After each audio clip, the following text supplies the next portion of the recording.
My name is Serge Belov. And I'm Charlotte May. And this is the Loudculturepodcast.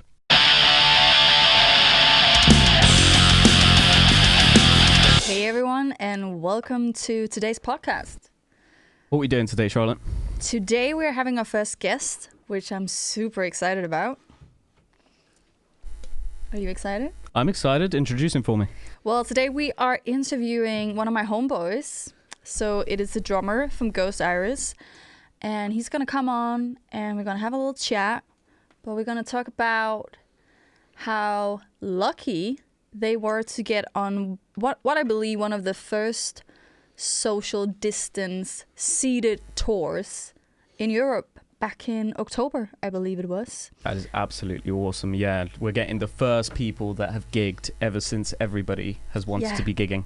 Yes. And that is fucking amazing. Yes. It's amazing that they could actually even get tours and get people to come and have such a great following for people to actually to attend and for, you know, to actually gig themselves and be happy gigging themselves and having that, you know, someone is exciting. Someone is Let's missing on playing live.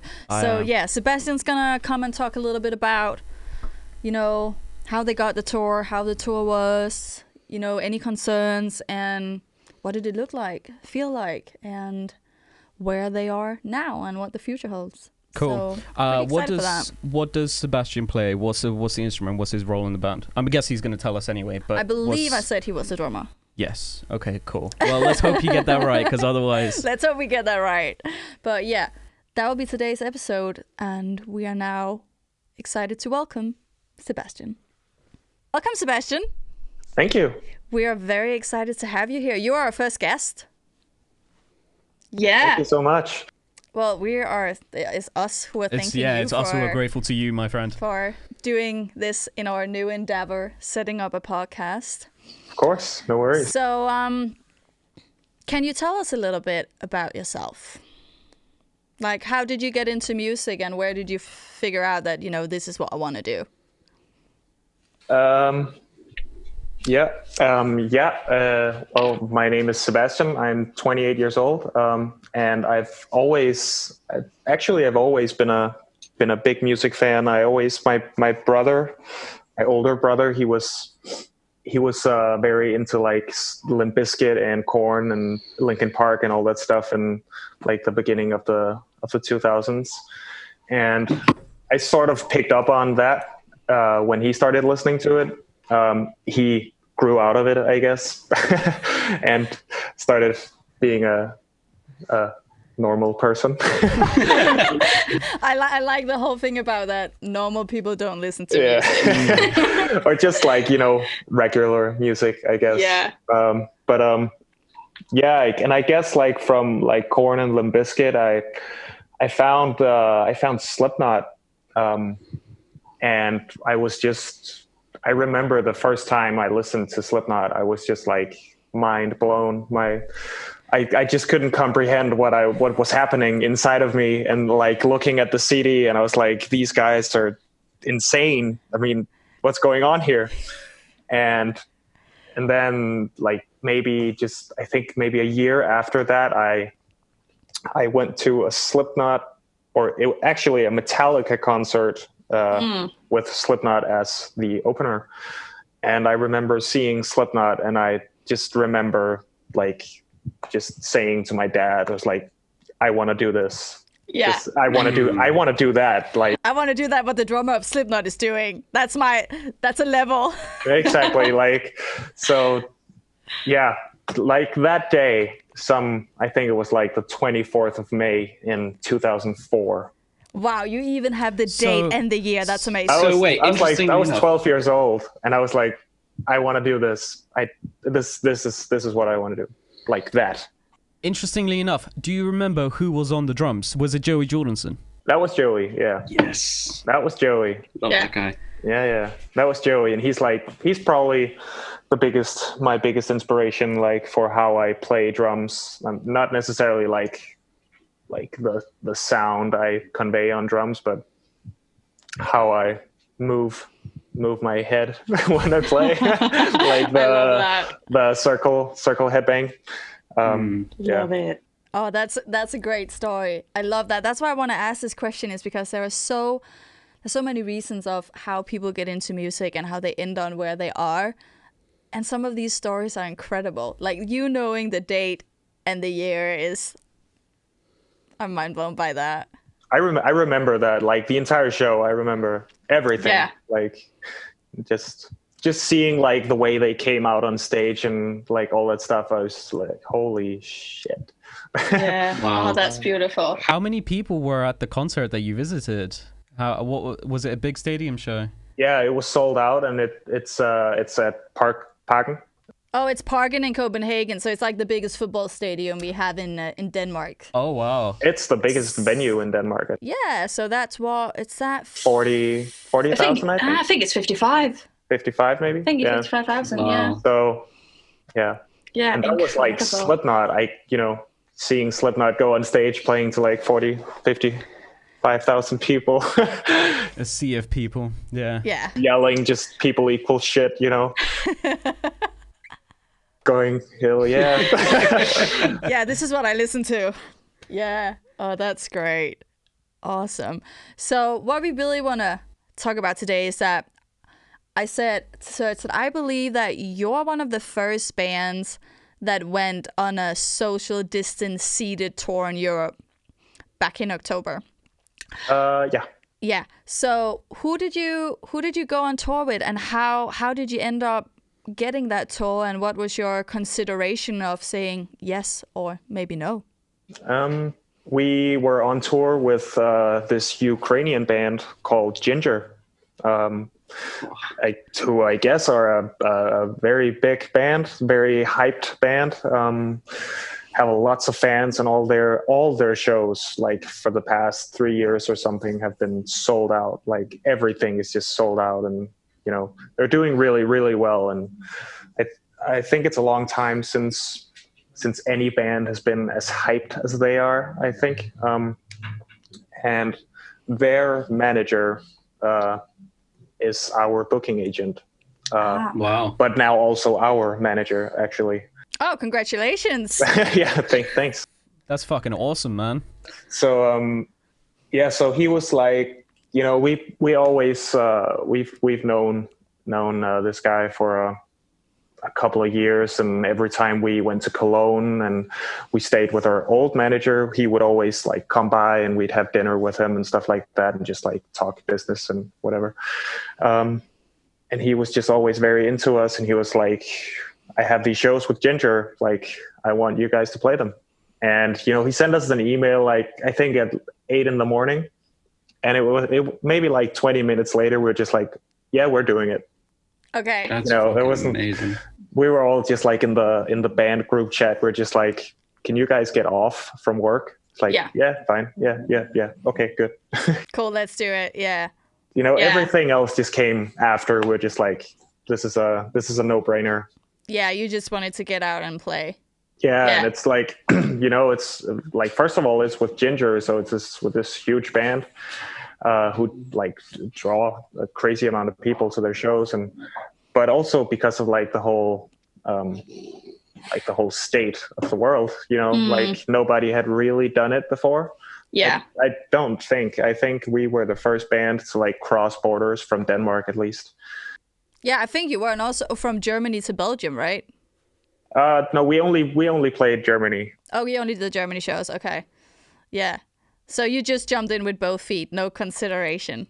That's how much you miss playing live. Yeah. Great, that's awesome. How many shows have you had canceled due to COVID? Oh, wow. I don't know, like 35, 40 maybe. Yeah. Jesus Christ. Yeah, so it had been a while. Yeah. We had a whole tour, like just before like the whole world like just was canceled, I guess. We had a tour that was supposed to start, I think, maybe 2 weeks later. So that was a bummer. Was that the UK tour? As well. Yeah, it was a UK Europe tour. Yeah. With this British band called Our Hollow, Our Home. Yeah, that's correct. I remember that. Big band in the UK. Yeah, exactly. Big band, and like cool music and great guys. they seemed cool, and we were looking forward to it and stuff. And yeah, that was yeah, that didn't happen. No, that didn't happen. And like it all happened in one day. Like I just remember my phone just blowing up because like the whole world just shut down. Yeah. And then we was just like, okay, this tour is not going to happen. Okay. See, yeah, that was little things. When was that for you guys? Because obviously we shut down in the UK in March. Was it around the same time as you guys? Yeah, we shut down earlier than you. I think we were like, were we end of February, the beginning of March? Because I remember a lot of people were like, why is Denmark shutting down? We were like, well, we don't know. And you mentioned that you went on tour in October. How excited were you from March going on tour after so many months? Were you excited to go out? Yeah, very excited. To start playing gigs again? Yeah, at that point we hadn't played a show for 10 months. Just tell me if it's annoying that. No, we love the dog. No, we love it. It's encouraged. We love him.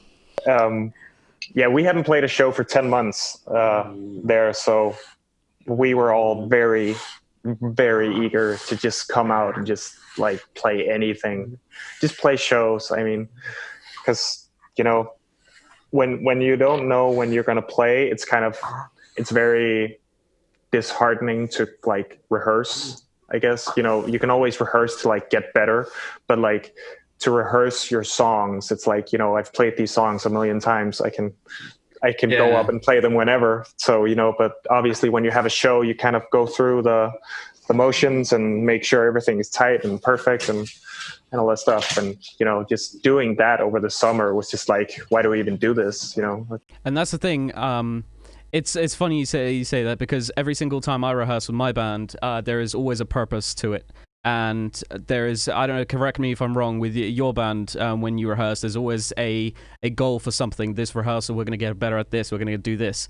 So when you rehearse and there is no gigs coming down the line, it's almost that stagnant feeling, and it just feels like you're holding back, but you want to pursue something quite, passionately. Exactly. And yeah, I mean, it's very, very not encouraging to like, to continue, I guess. But, we obviously continue, and, just because we like making music as well. But it's really like the live thing we do. And sometimes we like talk about when we're together, we're like, oh, we miss playing shows so bad. And oh my God, I wish we could go on tour and stuff. And then we're just like, well, we just played like 2 months ago. There are people that haven't played for a year.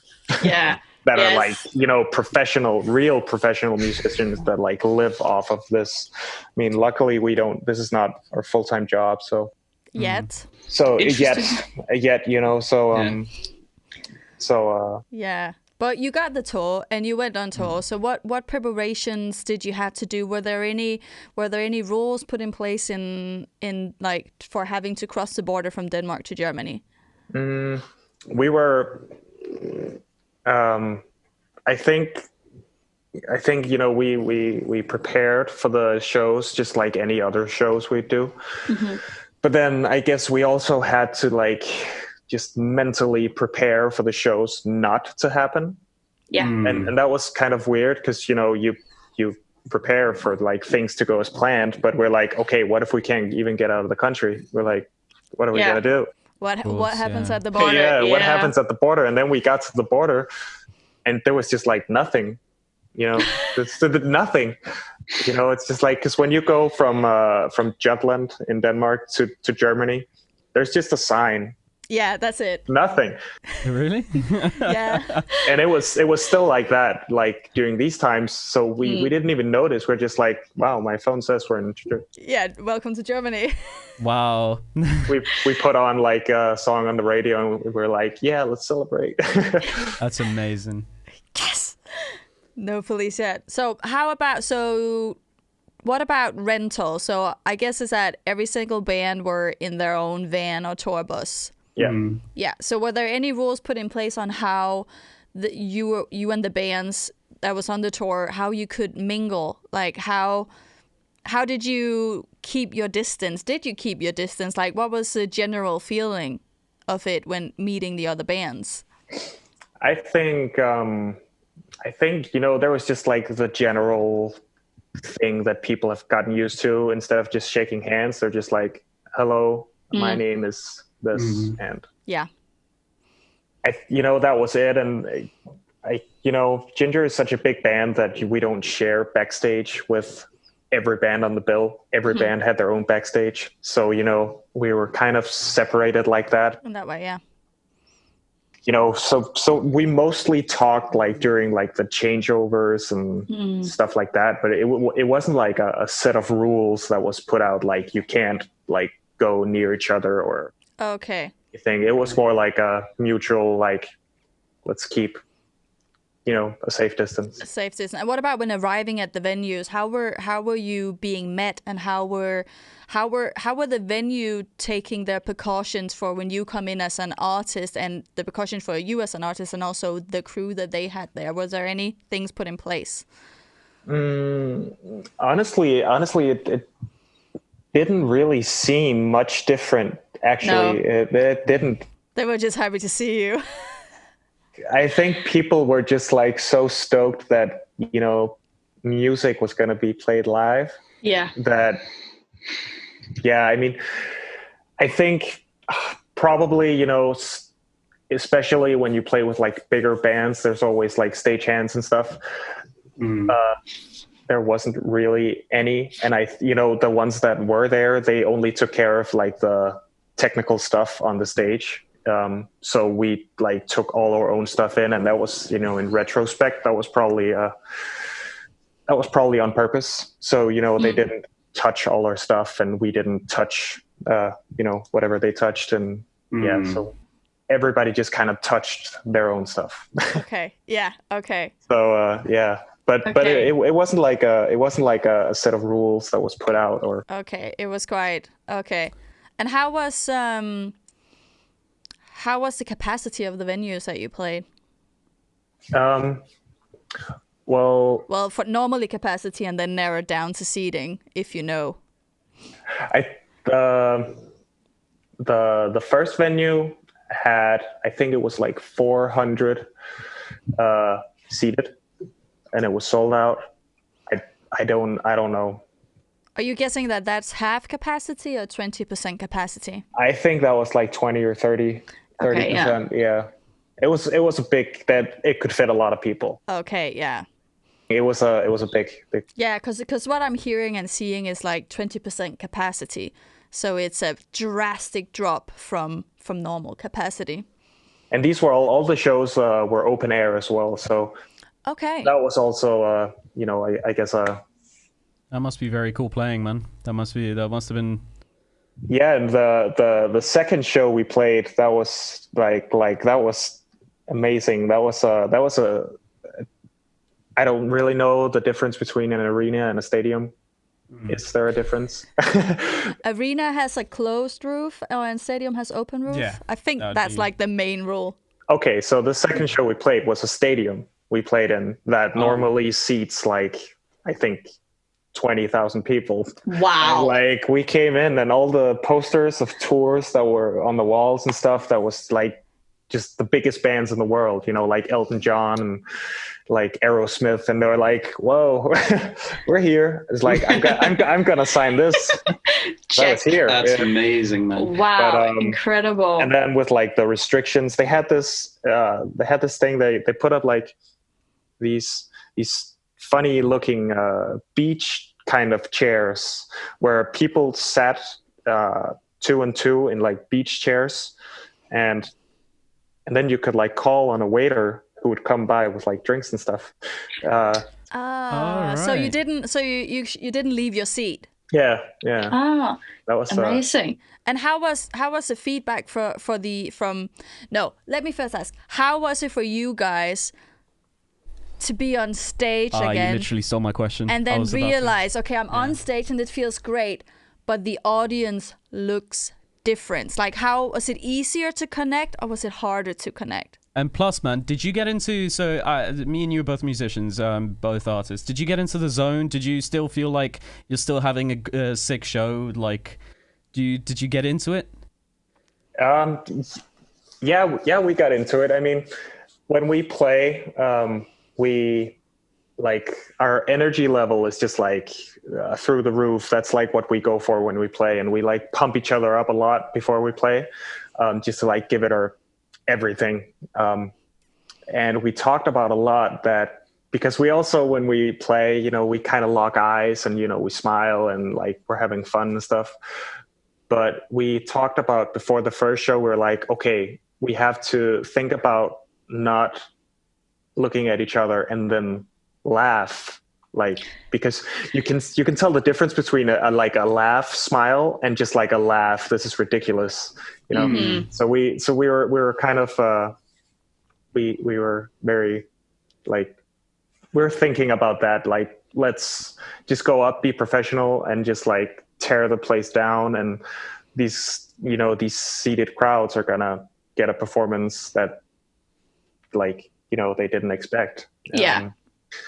So we just, you know, I guess we just like pumped each other up so much, and like we're just like so ready to play because we hadn't played for such a long time, and it was just an amazing feeling walking on stage. And you could tell by the audience, like, you know, obviously not a lot of them knew who we were, but we clearly made an impact on them, because you could see like how into it they were, like sitting down, headbanging. And, you know, whenever you get like, I feel like the best response you can get from a crowd is actually when you see a person in the crowd who looks at the stage and he's like kind of smiling, but also laughing a bit, because he's like, this is crazy, you know. That's sick. Yeah. Would you see that you saw more vulnerability within yourself and playing, and also from the audience, because it has been so long for everyone to see a live show? I am pretty sure no matter the first show I see, and it could be Mariah Carey, I would bawl my eyes out just from feeling the music hitting my body physically. I think there was a sense of being watched a little more. Okay.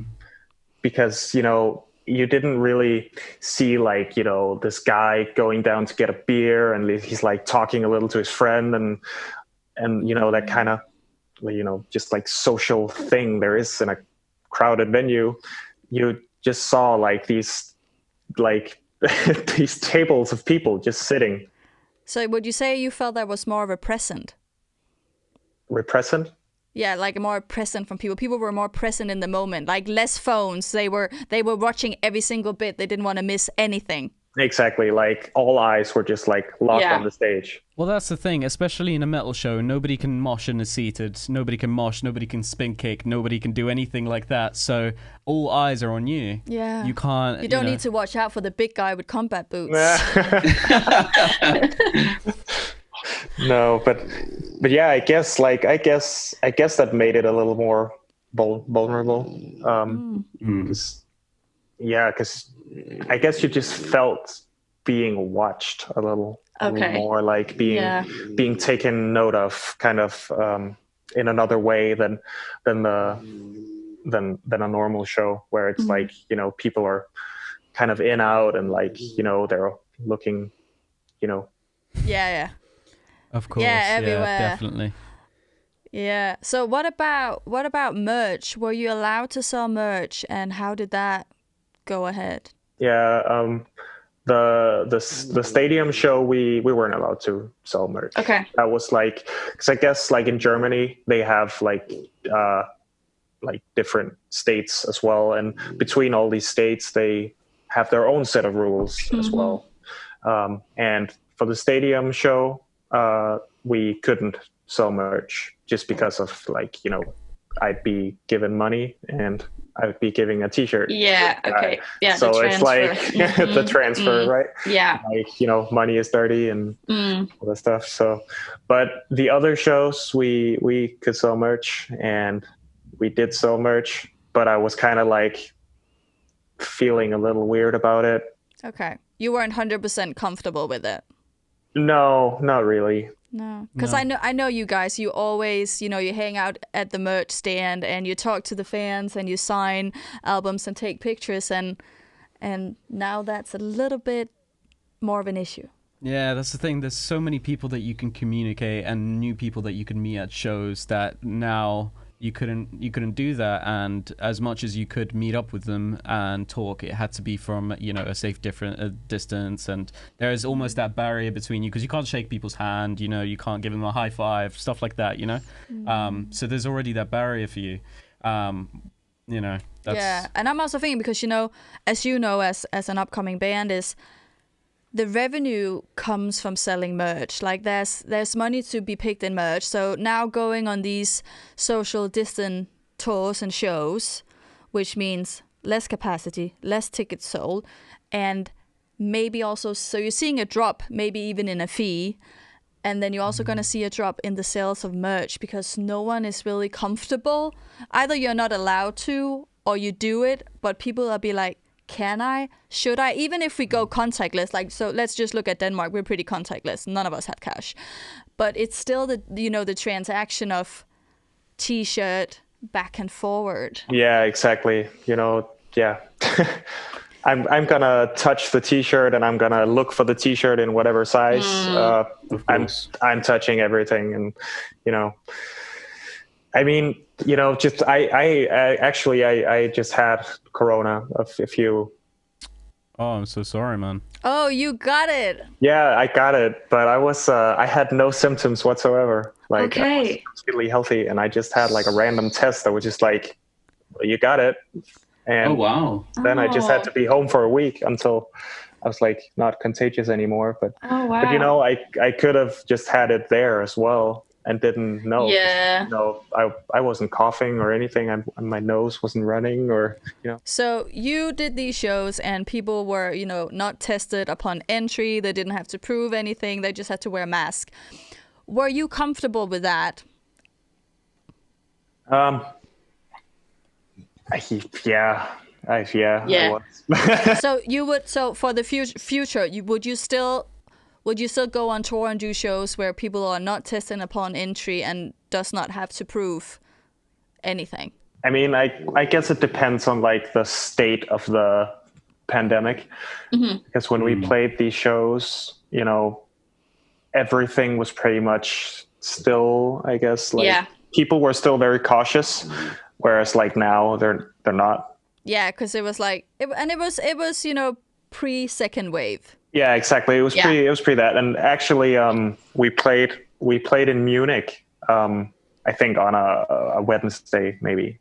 No, it was on a Tuesday, and then after we played, we got word that from the day after, all like shows and like everything in Munich was canceled because the cases were going up again. Oh, okay, so we just played that show, and then like Munich shut down. So that's the thing. So because like you guys are based in Denmark, and we can south of Jutland, where I'm from, it's 30 minutes to the German border. We have easy access to travel around. Did you, because you say you were mentally preparing for it also to being canceled, insurance wise, how did it look for you? Insurance wise, yeah, have you any insurance? Like, how much money did you put into it if things were getting canceled in the middle of it? I mean, we were pretty lucky because the van we got for free. Wow, yeah, that's it's incredible. I think it's from the Danish like Tuborg. Is it Tuborg? It's like a beer company that has like a music fund. Wow. And you can. Is there a London version of that? No, unfortunately, there isn't. Well, Denmark is great for this, and you basically you do like an application for when you would like to hire the van, and then you get like a yes or a no, and you can use it. Yeah. Yeah, you don't get those privileges in London for bands like no. small bands, No. Wow. We're very privileged in Denmark in terms of like getting things to like go around like smoothly and Yeah. So you had the van for free. Yeah, we had the van for free, and we stayed at like all the shows we played were sort of close to Cologne. So just like a couple of hours each way outside of Cologne. And our current manager and our previous manager both live in Cologne. Mm-hmm. So we also stayed there for free. Oh, so you stayed privately in their house. Perfect. And we got food and everything. So we didn't really have like many expenses. We had gas. Yeah. But, so, in terms of insurance, we didn't really have anything to lose. Yeah, no, that's great. Wow. That's great. And I think that's what is preventing a lot of bands from being able to go back on tour when it starts opening up, because there is no insurance that will cover it. No.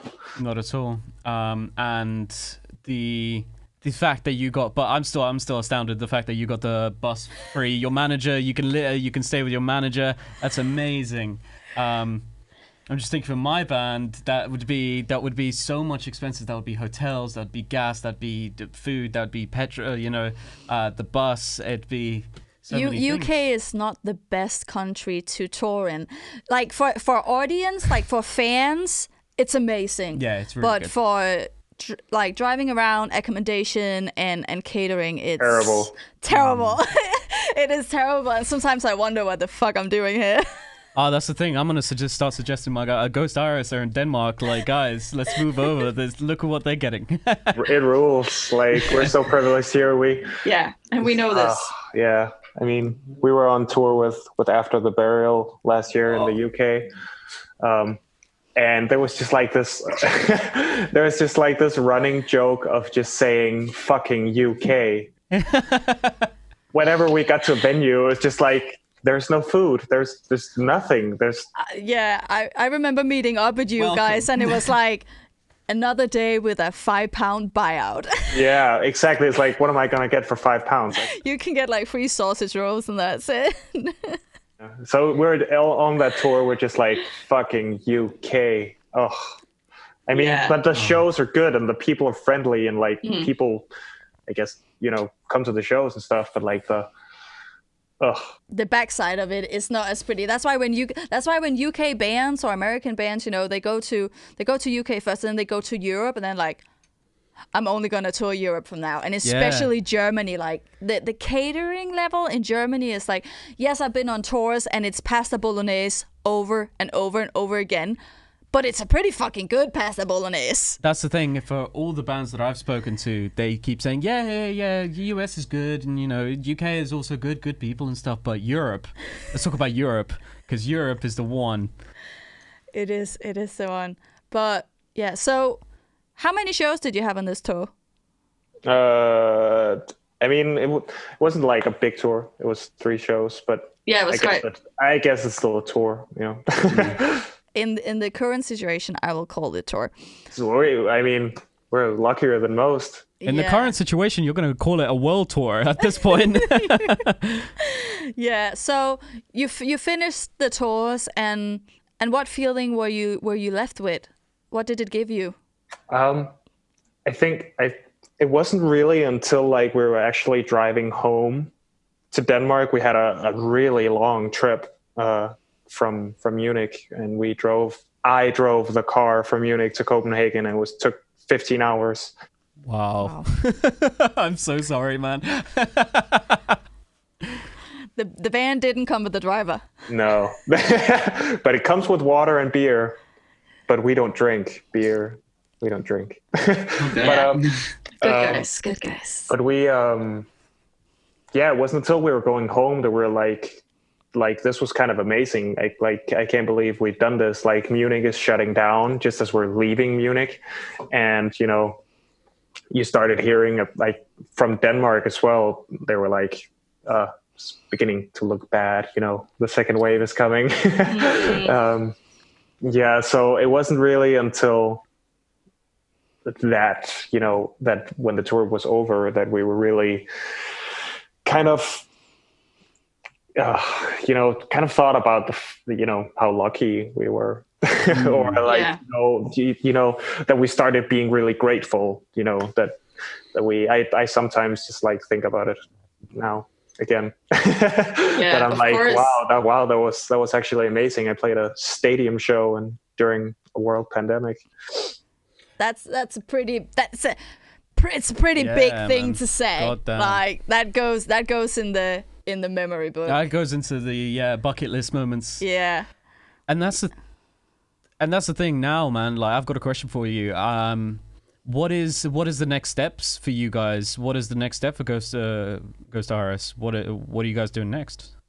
We earlier in the year we recorded a new album. So come start of next year, we're gonna start releasing stuff, new music. So I mean, and we've been discussing the fact if we should wait until this thing is over, but it's not gonna go away. I know they're giving out vaccines in the UK and stuff, but this is gonna go on for years. Yes. It's gonna take a long time before we get back to how it looked like normality. Exactly. So it's if we were Metallica, we could just be we're not going to release anything until we can tour again, because everybody's going to remember Metallica, but when we're the level we're at, we have to release music to stay relevant. People are going to forget us if we don't, because but streaming has increased under the pandemic. There's a lot of data coming out that the recording music industry is going up, and that was not the situation before. But still, at the level that you guys are at, and at the level sort of Viatorum is at, it's the constant. It's almost like Instagram. You've got to have the next picture. You've got to have the next post. And with music, it's so different because it's so personal to you, and you've got to write it, and you've got to draft. There's 3 million drafts of a song before it gets released. Because everything gets changed. So when it's I can't even explain it. It's such a pain. You don't see where it's going. Keep going, and you have to keep releasing. Not knowing where it will lead to. It's a bit more uncertainty. Yeah. Yeah, you have to do that. I mean, we're in a. Yes, I don't know. I think we're in a pretty fortunate situation. We have stuff planned for next year and stuff, but and how does that look like? So has any of the shows that was canceled for you this year, have they been rescheduled? Well, the tour with Our Hollow Home was just canceled. Okay, that was canceled. So that wasn't rescheduled. We were rescheduled to play Copenhagen. Yes, I saw. But yeah, then we have some other stuff coming up that new shows and tours. Yeah. But it's when we get those offers, it's there's nothing to lose. Not yet. Yeah. You might as well say yes to every opportunity you can. Yeah, exactly. Say yes to all the opportunities that you can get your hands on. Yeah. But there's still the start of whatever we're gonna do is a year from now. So people are booking into the end of 2001, 20 and 2022. Yeah, it's that's the thing. A lot of people are nah, not even booking anything for next year. We're gonna count on 22, and some people are yeah, let's just book in for 21 and see what happens. And I can kind of feel it. You get that email. Do you want to be on this tour? Do you want to have this show, whatever date it is in 2021? And you're yes. Fuck yes. And in the back of your head, you're also, but it probably won't happen. It may not happen. So it's what you said earlier. Yeah. Be excited about getting this offer, but also mentally need to be conscious about if it doesn't happen. And how do you do that? How do you balance that? If we talk a little bit mental health wise, because this is your dream and this is what you want to do, how much does it affect you that it lays in the back of your head that shit, it may not happen? How do you prevent yourself from getting real low when that show gets canceled? Oh, it's honestly, it's really hard actually, because you say, it's you have this dream and you're maybe on the verge of something big happening. We've done very cool tours and with big bands, and Yeah, you're definitely on the rise. Like people will know you by name within our genre. Yeah, and that's the thing. I knew you guys before you guys were mentioned, so I knew of Ghost Iris before Charlotte came over and was like, yeah, I know like the vocalist and the drummer, and like they're my mates, and I'm like, where do you get these people from? Oh, that's sick. But it's like, like you say, it's sort of like watching like this dream just like crashing before your eyes, because you're like, I don't even know when it's, something new is going to happen. And like, I'm starting an education in February because I'm like, I'm not touring. So, well, I just started mine, and I am still questioning if it was the right choice. Well, yeah, me too. I mean, I've been in and out of educations for like my whole 20s. But I think I finally found like, what I maybe would like to do as a. Can we hear what it is? Do you want to drop it? Yeah, sure. It's like a programming computer science thing. So cool. There's a big future in that, and the world is technical, and so you're thinking a little bit more of a backup plan than you did previously. Yeah, I think over the summer I was really hit by the fact that, because I love my job right now. I work in a daycare with children that are 7 months to 3 years old. So and I love that job, and I'm really good at it, and I've had it for many years.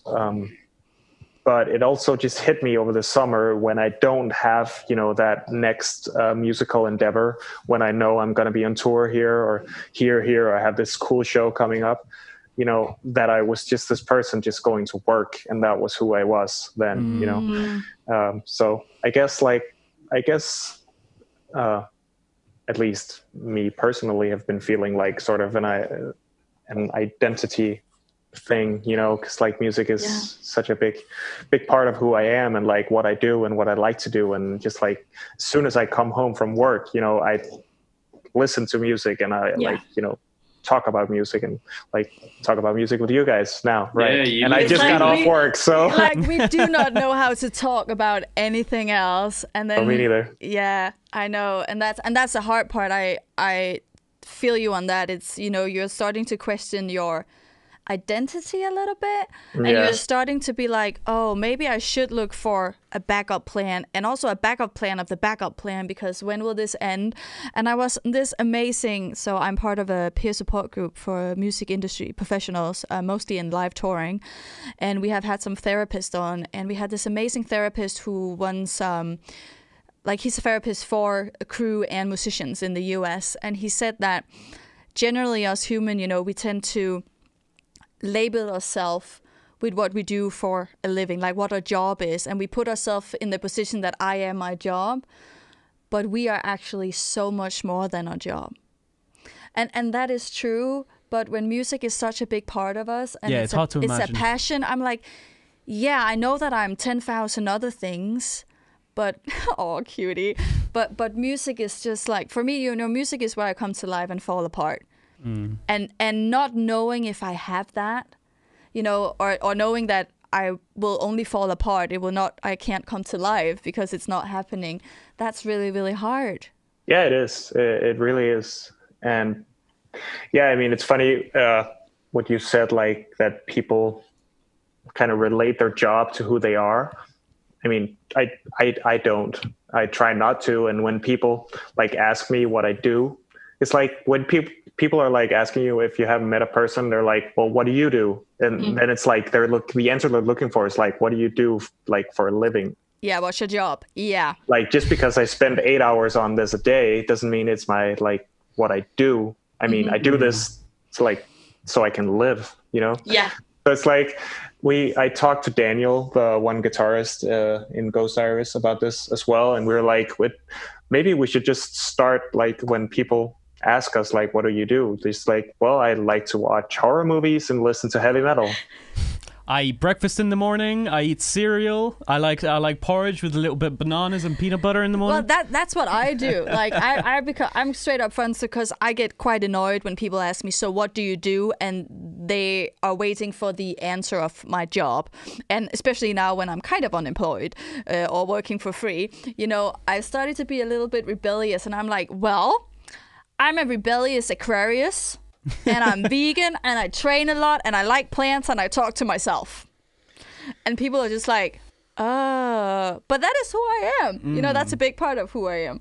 So that's interesting. Yeah, but it really is. So especially because, like, you know, I have a full-time job and all the other guys in the band have a full-time job, but that job is not who any of us are. You know, I guess obviously because you spend a third of your like day on at work, you know, it's sort of a part of your identity, but not really.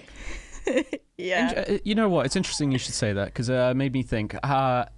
As an artist, what is the ways that you balance your time between obviously having your day job, the things that you need to live and have, you know, sustain the music stuff and to buy the gear and all that stuff? How do you balance between being something that you are and you want to be with something that you obviously need to be living or you need to be making an income to live on, if that makes sense? What is sort of your coping mechanisms and what is your what is the word I'm looking for? What is your methods of balancing between being an artist and also having a job? I think, well, first of all, I really try not to involve anybody at my job about the music I play. That honestly helps me cope a lot with it. So I never really tell anybody anything about it. It's just sometimes I'm just like, I'm going on tour for a month, so I'll see you. Yeah, peace. Yeah, just I'll see you when I get back. And, you know, they're like, was it awesome? I was like, yeah, it was sick. So, and then was like, but now I'm here. And I think, yeah, I don't know. I think like telling people too much about like your dreams and stuff is kind of, you know, scary, because what if that dream doesn't come true? Do you know what I mean? Yeah, if people will see you as a failure. Yeah, exactly. Yeah. It's like, you know, and also because like when like I go to work with you know, normies, I guess you call them. That's exactly what you call them. Because they don't listen to metal. They, you know, when they go to a show, it's like they're going to see 50 Cent at Royal Arena, and then they take a day off work the next day. And I'm like, why aren't you coming into work? It's like, I'm going to a show. It's like, okay, I played a show last night and I'm here. I'm still here. I got back at 2:00. God damn. So you know, like I think there's a big difference between like the metal scene and that, because the venues are just smaller. You play more intimate shows, and a lot of like the more normal people, they have a hard time like realizing that if there's 200 people at your show, that's a lot. Yeah. You know, that's a lot of people.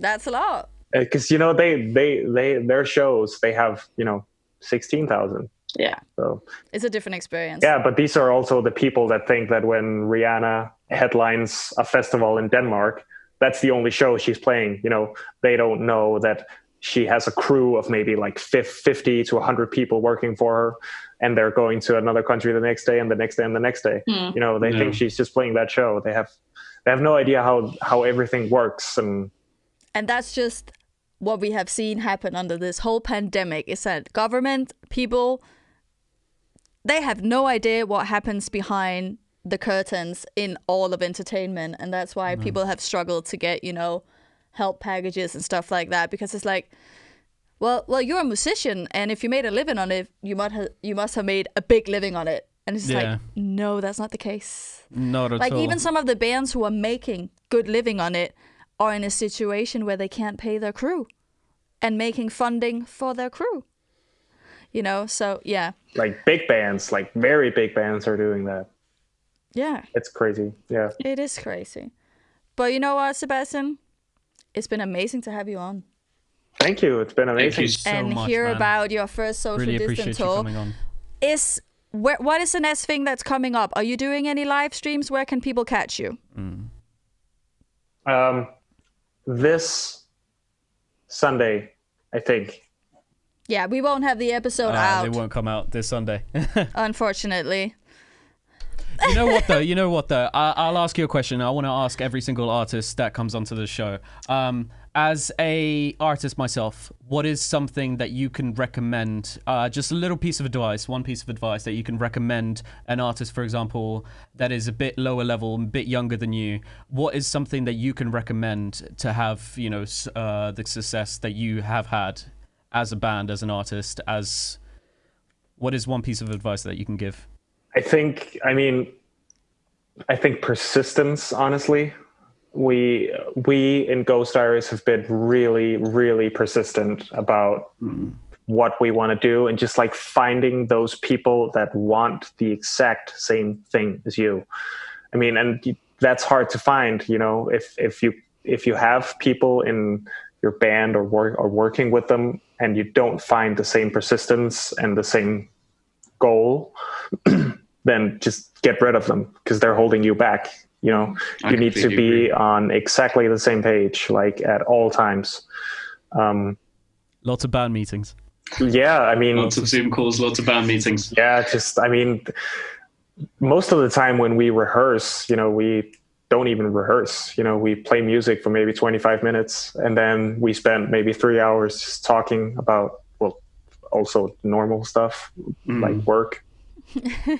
Life.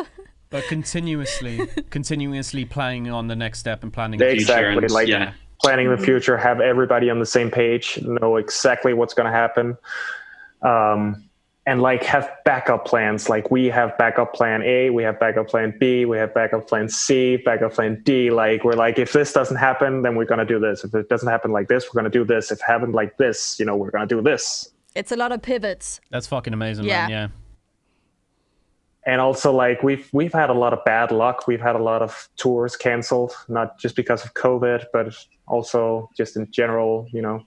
Before that big, tour where and it's just like, nah, it's canceled. Like, okay, this sucks. Yeah.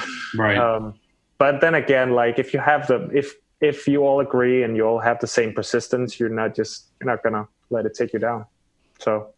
That's awesome, man. Power to you. Persistence is key. And it is. Persistence, and then keep on dreaming, I guess. Awesome, don't give up on your dreams. That's don't ever give up on your dreams. You might not be the big star and be made to make a living fully off that, but that doesn't mean that you're not successful. It doesn't mean that you didn't reach some parts of that dream. That's so true as well. I get that sometimes if I see old friends I used to go to school with 15 years ago, and they're like, I see your band is quite successful. And I'm like, yeah, but you probably determine success in terms of money, I think, where it's I don't make a lot of money on this, but I guess it's pretty successful, as you said, Yeah, because we were reaching our goals, and I have reached a lot of my goals that I set for myself after I saw Slipknot play for Metallica. Yeah. So amazing. Great. Well, it was great to have you, Sebastian, for joining us and be our first guest. Thank you so much, man. People can find Ghost Iris on Instagram and on Facebook Twitter, and on Bandcamp.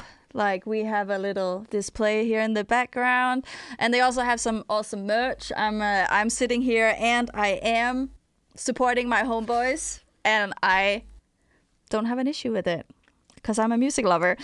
So yes, thank you for joining us, Sebastian. It's been amazing to talk to you. It's been awesome. Thanks, man. Great. Thank you very much, man. I hope you have a good day.